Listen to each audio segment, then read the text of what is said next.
This is the LeMieux Report for the week of March 16th.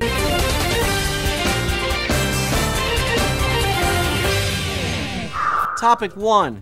Is the media making the economy worse? Are we really in the worst economic decline since the Great Depression? Depends on whom you talk to. For my money, it's not as bad as the late 70s, early 80s, when the cover of Time magazine carried the stark headline, "Is Capitalism Working?" Mortgage rates were 17%, business loans carried 20% interest rates, and productivity had collapsed.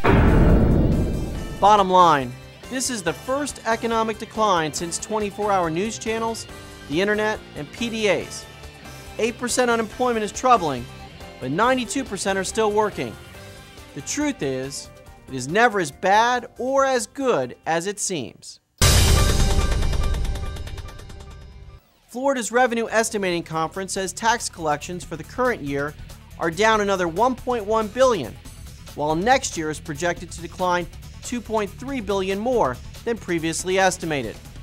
If these estimates are correct, general revenue will drop $7 billion from its height in 2006, a nearly 30% decline.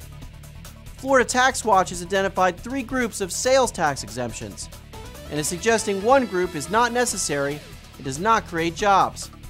On the Tax Watch list for possible repeal, charter fishing boats, bottled water, flags, religious items, taxicab leases, and subsidies to sports franchises.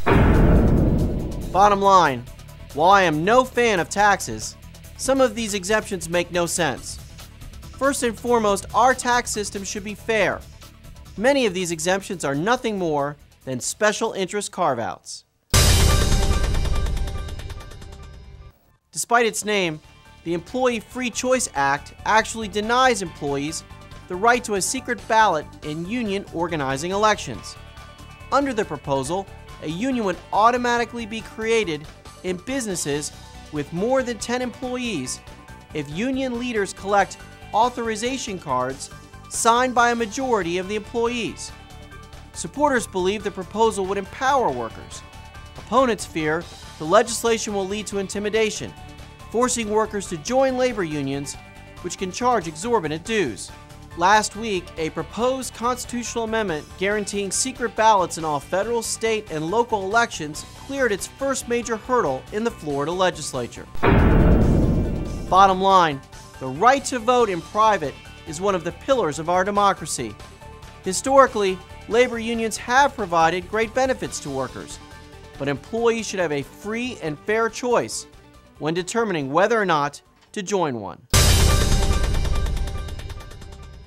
The first bill of the 2009 legislative session fixes the bonus depreciation problem created by a corporate income tax bill passed last year.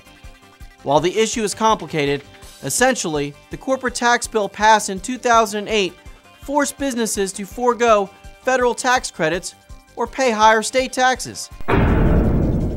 Bottom line, without this quick work by the Florida legislature, Florida businesses could have suffered significant financial consequences. Making a mistake is okay if quick action is taken to fix it, as the legislature did here when it fixed the problem. After weeks of debate, federal stimulus funds should be soon on the way to the Sunshine State. The federal share of Florida's Medicaid costs will increase from 55.4% to 67.6%, infusing more than $817 million into Florida's economy. Governor Chris directed Florida's Agency for Workforce Innovation to seek $22.1 million in funding for Career Center and unemployment services, and $142 million in funding to supplement workforce investment programs.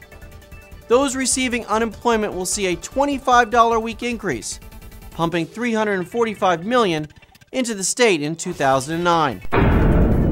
Bottom line, to receive this critical funding, the Florida legislature must approve appropriate budget authority. The legislature should quickly approve delivery and use of these federal stimulus dollars.